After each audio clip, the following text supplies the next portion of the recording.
tardes. Reiniciamos el simposio referido a cómo prevenir el avance del narcotráfico. Vamos al módulo titulado ¿Cómo impacta la drogadicción en la salud y en la educación? Participan como moderador el doctor Jorge Aufiero, titular de Medicus, y como partícipes el doctor Ramón Laiguarda, consultor de neurología del Instituto Fleni, miembro de la Academia Nacional de Educación y miembro de la Academia Nacional de Medicina. El doctor Pedro Barcia, presidente de la Academia Nacional de Educación. El doctor Horacio Reiser, vicerrector de la Universidad de San Isidro. Doctor Aufiero. Buenas tardes a todos. Tengo el gran placer de moderar esta mesa en mi carácter de médico, pero con figuras muy importantes y como ya hemos visto esta mañana, este es un problema multisectorial que excede largamente a la salud, pero sí es un capítulo muy importante porque generalmente la vía de entrada hacia estos procesos de readaptación y la intervención del Estado, la intervención de los elementos de salud y básicamente de la educación, como lo van a escuchar ahora, están maravillosamente representadas acá. Vamos a comenzar con el doctor Laiguarda para que realmente tengamos una clara imagen de lo que significa este flagelo para la salud. Doctor Laiguarda. Agradezco a los organizadores el haberme invitado a participar en este importante simposio. Las drogas de adicción son una enfermedad cerebral que se caracteriza, es un estado recidivante crónico, que se caracteriza por compulsión a buscar e ingerir drogas, por un estado emocional negativo, lo que se llama abstinencia motivacional, cuando no hay acceso a la droga, y por una pérdida de control sobre la ingestión de las drogas. Existe en el cerebro un circuito de recompensa filogenéticamente antiguo, muy antiguo, el cual tiene un papel fundamental en la acción de las drogas en el cerebro. Ese circuito de recompensa tiene un núcleo principal que se llama el sitio de recompensa universal porque es sobre el cual actúan, como ustedes van a ver, la mayoría de las drogas. Y después tiene otras estructuras como el hipotálamo que tiene funciones consumatorias, llámese comer, beber, el hipocampo y la amígdala que participan en la memoria de recompensa, y un circuito pálido tálamo cortical que tiene un papel fundamental en la motivación. Y el tegmento ventral, que es algo que está en el tronco del cerebro, que estimula todas estas estructuras. Este es el circuito de recompensa, no voy a entrar en ningún tipo de detalle, pero simplemente para que vean que el núcleo accumbens, que es el sitio universal de la recompensa, es donde actúan la inmensa cantidad de las drogas, además del tegmento ventral. Y esta es una imagen de resonancia magnética donde en colores ustedes lo que ven es una activación de las estructuras de recompensa ante un estímulo determinado que estimula el circuito, como por este caso el chocolate. No es una droga, sino el chocolate. Las sustancias psicoactivas se pueden dividir en 4 grupos. Los estimulantes o psicoanalépticos, la anfetamina, metanfetamina y derivados, la cocaína y el paco. Los psicolépticos, que son los depresores, esencialmente en lo que nos compete hoy la morfina y la heroína, los derivados sintéticos del opio. Los psicodislépticos, que son los alucinógenos, el LSD y la mescalina, los principales, y los cannabinoides, que es la marihuana y el hachís. La cocaína y la anfetamina son los estimulantes centrales más usados.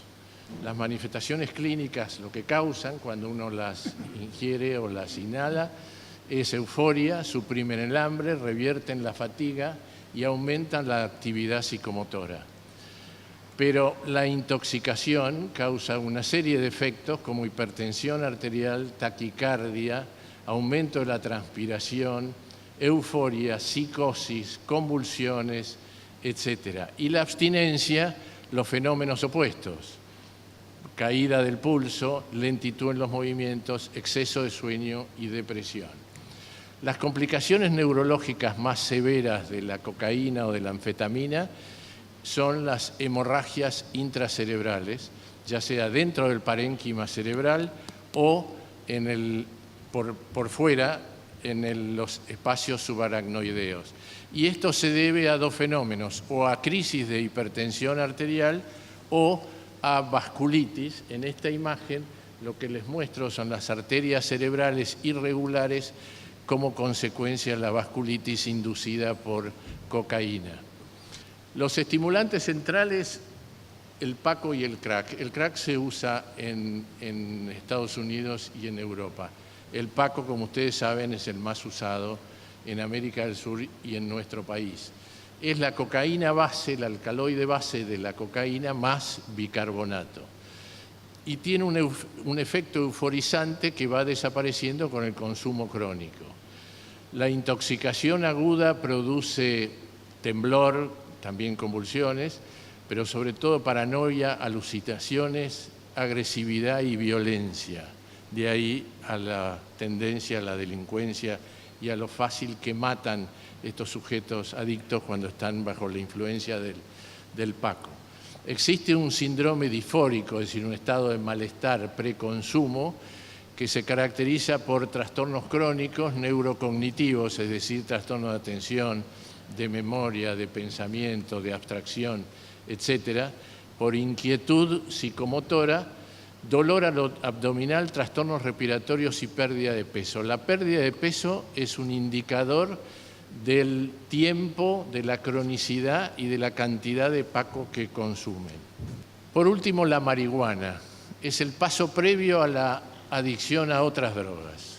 A continuación, el profesor Pedro Barcia, presidente de la Academia Nacional de Educación.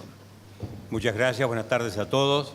Hay enunciados respecto de preocupaciones de los gobiernos de educación por el tema de la droga, pero no hay continuidad y sostenida aplicación de las reglas y las leyes. En general, tenemos muy buenas leyes en muchísimos aspectos, pero bien el ciudadano es anómico o es peor el gobierno anómico el que no aplica la ley. En el caso del Ministerio de Educación, elaboró una quinta encuesta nacional de estudiantes de enseñanza media, en 2011, un instrumento interesantísimo, pero lamentablemente el último. Es decir, hoy hablaban también de otro aspecto, cada 2 años venía realizándose la encuesta y a partir del 11 se suspendió. No tenemos encuestas del 13 y posiblemente, no sé si tendremos o no del 15. A 90.450 jóvenes entre 13 y 17 años, y claramente lo que dice la encuesta es que hay el año 11, un 12,3% que se dedica a la marihuana, a la cocaína 2,7%, al paco 1%, a inhalantes 2,6%, y la edad de iniciación es de 14 años. ¿No se ha acentuado el consumo? Sí, el consumo seriamente por otras vías sabemos que hasta se ha duplicado. Los mismos alumnos en esta encuesta señalan que el consumo de las drogas facilita la repitencia en ellos, el ausentismo, la indisciplina, los problemas de comportamiento, etc. Con el cuadro que ha trazado el doctor Leiguarda, no es necesario abundar en las limitaciones que para la operación de aprender genera el consumo de la droga.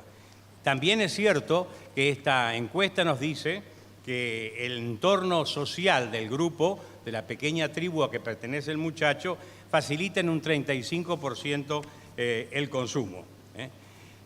Y hay un dato que es más relevante de todos, me parece a mí, es que cuando la atención familiar opera con afecto, cuidado, atención y dedicación sobre el muchacho, se reduce de un 57% a un 4% el consumo. El drama de la droga tiene 3 elementos compositivos que son, como se sabe, la droga misma, el hombre y la sociedad o el contorno o el contexto. Vamos a ocuparnos nada más que de los 2 últimos, porque autoridades como dice el padre Astete cuando se encontraba en el catecismo con alguna idea que no podía desarrollar o no entendía, doctores tiene la Iglesia que os habrán de responder, y se sacaba responsabilidad de encima. Acá, doctores tiene este simposio que os habrán de responder. De modo que vamos a centrarnos en dos cosas: la persona del adolescente y los dos contextos que son familia y escuela. A esta situación del adolescente, que se ha ido agravando con otras adicciones en nuestros días, la ciberadicción también, hay que recordar un hecho grave que es lo que llamaríamos la adolescentización de la sociedad. De modo que esto que he señalado son las puertas de entrada para tratar el tema con el muchacho. La dificultad primera es la comunicación. El muchacho y la chica no se comunican con sus padres. Hoy Grimson hablaba, no se lo perdí de vista donde estaba, acá, Grimson hablaba de la mesa familiar, tiene mucha razón. Yo pertenezco a una familia de clase media pobre, donde éramos en una especie de Macondo en la mesa, éramos 7 hijos, 2 padres, 2 abuelas, 2 ideas inútiles y algún invitado. En esa mesa se conocían todos los problemas de todos los presentes. Día a día se seguía la preocupación, la cara de rodilla que tenía uno, la reacción física ante determinada cosa, la desatención. Todo esto se ha perdido. El primer contexto, que es la familia, es una familia en la cual ha entrado gradualmente la anomia, es decir, la desatención de criterios, de leyes, es muy permisiva. Cada vez más se da dando el caso de que la familia se presenta el padre como amigo, el tío también como amigo, el abuelo como amigo. El muchacho tiene montones de amigos, no tiene ni padre, ni tío, ni abuelo que cumplan las funciones correspondientes. Pero además está el padre cómplice y el padre tolerante, etc. El temor de aplicar la autoridad, que significa etimológicamente al latín de un verbo augere, hacer crecer y promover, aquí no se aplica, porque se tiene temor de que haya reacción adversa. De modo que el cáncer que para los argentinos en todos los niveles, económico, político, social y educativo, es la anomia, ganó la familia ya. Tenemos montones de hijos y cada vez menos padres. Desde el Ministerio de Educación ha habido buenas disposiciones, hay una ley inclusive, pero no se han elaborado documentos concretos de aplicación. En primer lugar, hay una primera cuestión que hace a la escuela, y es que la escuela está complicada en la labor de detectar, acompañar y leer los síntomas de adicción o de comienzo de adicción, porque la escuela es un contenedor, en segundo lugar es un comedor, en tercer lugar es un atenuador, una especie de presidente de mesa, morigerador de actitudes de violencia, ¿cierto? Y cuando queda tiempo enseña. Y cuando queda tiempo puede detectar algo. Ahora, no puede detectar mucho, porque en realidad los maestros y profesores no son formados para nada en este campo.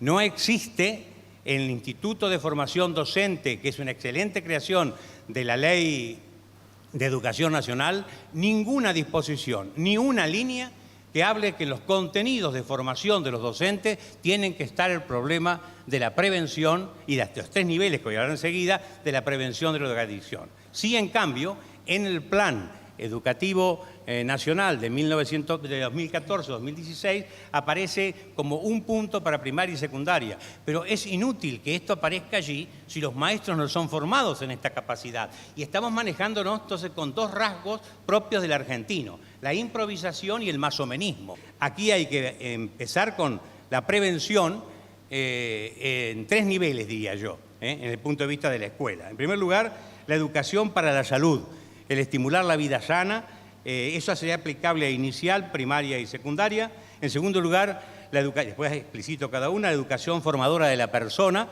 en los 3 mismos niveles y la educación preventiva recién para la droga, para primaria y secundaria. En realidad estos 3 temas tienen que ser transversales. ¿Qué indica un tema transversal? Que el docente tiene que manejarlo ad unguem, sin que hay que citar un poquito el latín para que la gente se impresione como que uno conoce la lengua.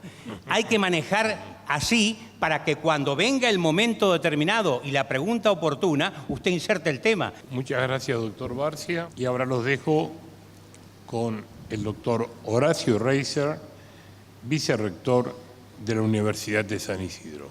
Doctor Reiser. La verdad es que coincidimos plenamente en que la educación es la clave para prevenir el consumo de drogas. Yo hace casi 20 años dirijo en San Isidro un emprendimiento que se llama Proyecto Esperanza, es un emprendimiento de la diócesis de San Isidro, donde tenemos una serie de actividades de inclusión social concretas. La droga cae cuando hay una noche tormentosa. Esta frase surgió en el año 1997 en un congreso al que el entonces Papa Juan Pablo II llamó en Roma, que se llamó Solidarios por la Vida.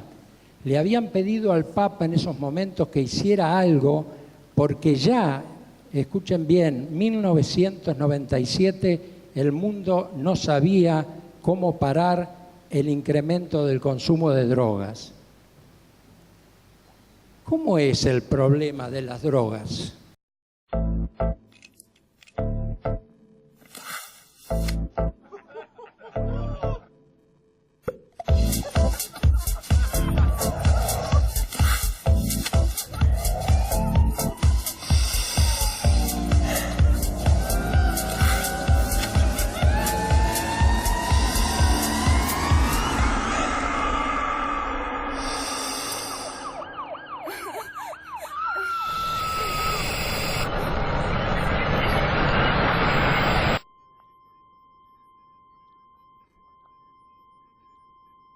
Entrar en las drogas es fácil, pero salir es mucho más difícil. Decí no al consumo de drogas. Para ayuda y más información, entra en www.reddevida.org.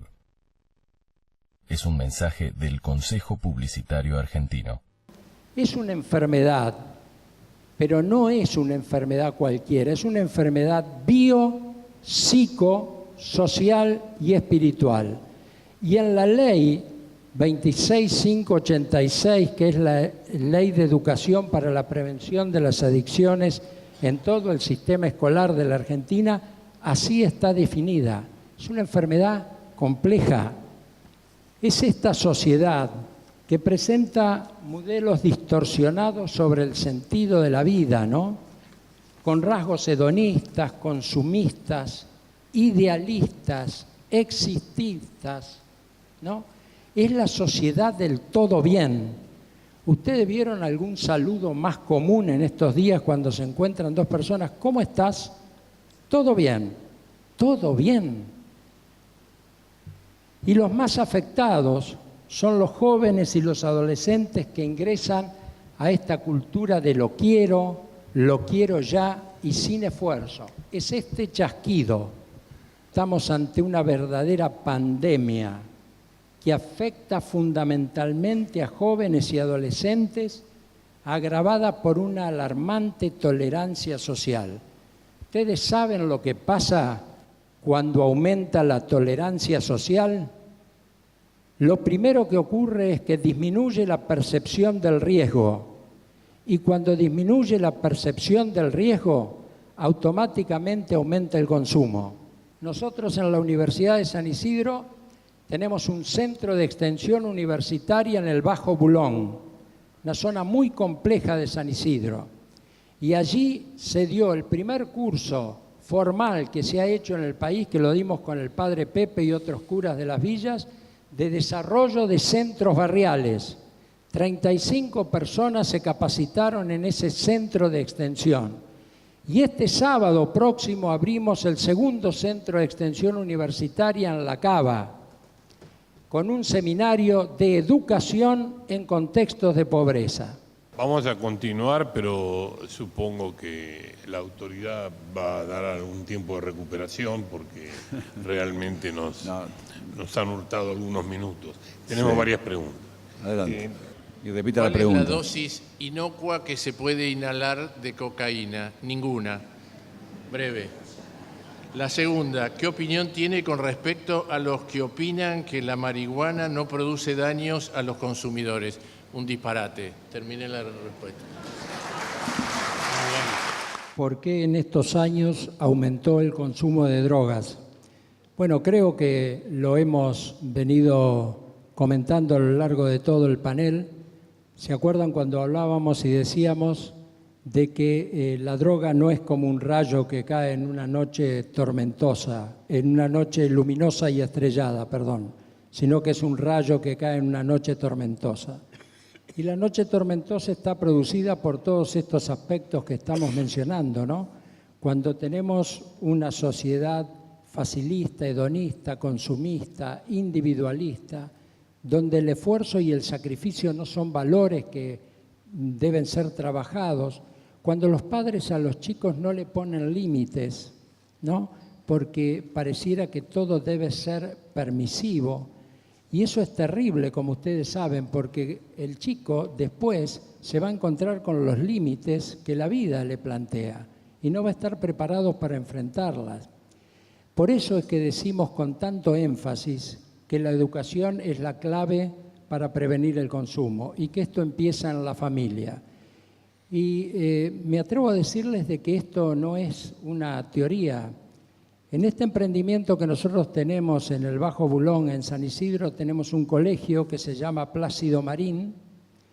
Es un colegio que lo iniciamos hace 19 años, con chicos de 3 años que se graduaron la primera camada hace un par de años. Hoy tenemos en nuestra universidad 8 chicos graduados del Colegio Plácido Marín. Esos chicos viven y siguen viviendo en el Bajo Bulón. En el barrio hay mucho consumo de droga, hay hermanos que se drogan, hay chicos de las esquinas que se drogan.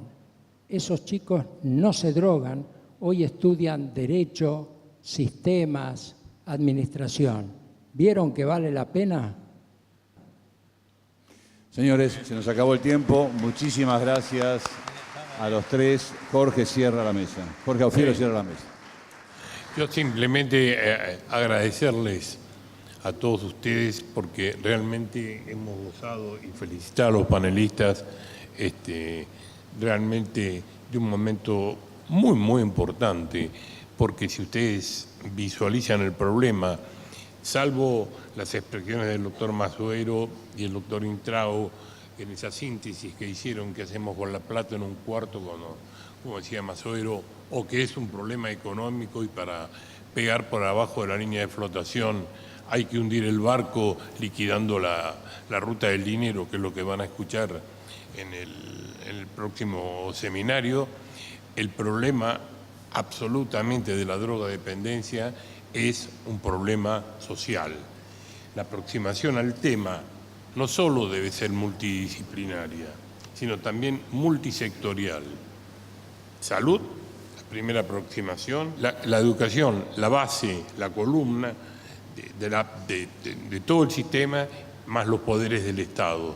Para eso se necesita vocación política, que si mal no he interpretado todos sus brillantes comentarios al doctor Barcia, lo que indirectamente ha estado diciendo es este problema se soluciona, citando a Ortega y Gasset, cuando digamos argentinos a las cosas. Si no hay resolución política y un respaldo político, como hoy estamos teniendo de su santidad Francisco, que nadie se da cuenta, pero muchos salimos ahora a cacarear porque tenemos las espaldas anchas, porque en cualquier momento nuestras ideas siempre se asemejaron, pero ahora con el respaldo, digamos, espiritual, ideológico y de responsabilidad y de autoridad moral que tiene el Papa,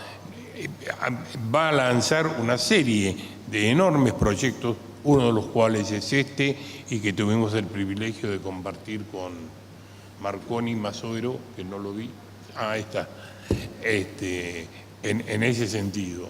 Entonces, el hecho de tener ese respaldo y toda esta gente brillante que existía hace 2 años, pero esto no se hacía.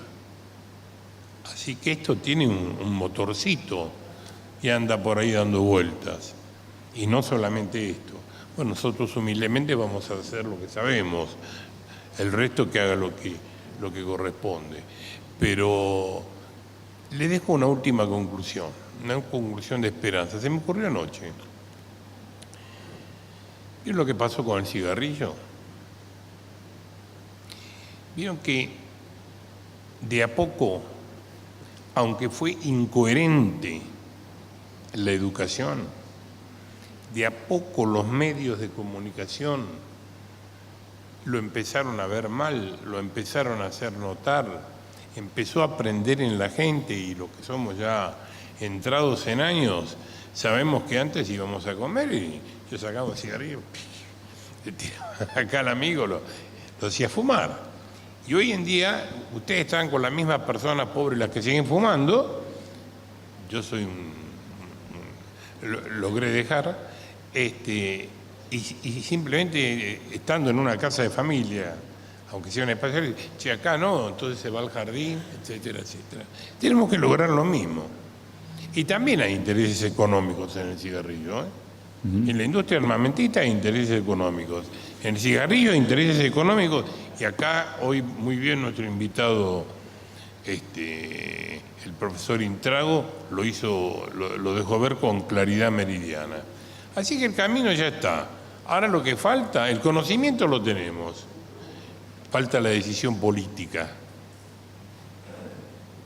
Así que nos invitamos a participar, porque el problema no es del paciente drogadependiente, el problema es de toda la población, y tiene que estar la población no consumidora comprometido para lograr el éxito de la reinserción de todos aquellos que desgraciadamente, por toda la multicausal que conocemos, fundamentalmente la educación de nuevo, los obliga a la puerta de entrada que es la salud.